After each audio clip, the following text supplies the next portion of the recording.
responsible for unspeakable atrocities. Do you think that Shamima, at the age of 15, knew what she was getting into? She said she did. Do you think she should pay an adult price, this kind of price?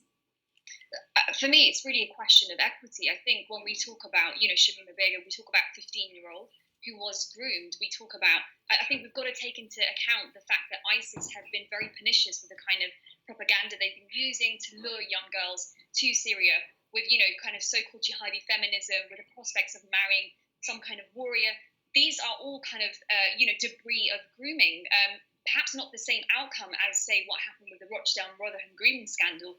However, it's the same kind of mechanisms that these people use to bait these teenagers and to lure them. For me, I think what's really concerning is just, as I said, it's kind of we're almost cherry picking what kind of excuses we like to use. When it comes to Muslim women, the narrative of Muslim women generally, with their clothing, we always talk about how they have no agency, they haven't chosen to dress that way.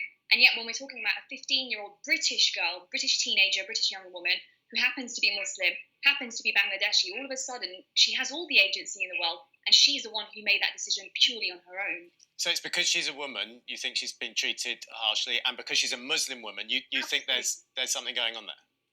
There's no question about it. I think in the case of Jack Letts, who converted to Islam at 18, a white British-Canadian dual national, it's almost more egregious that Shamima Begum, as a Muslim woman, almost rejects these liberal values that were supposed to save her, liberate her. She turned her back against them.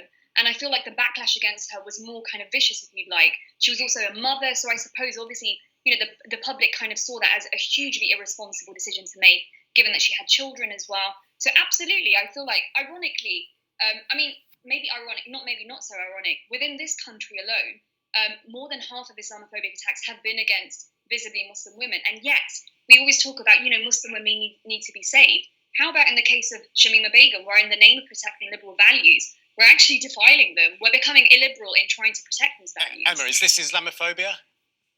No.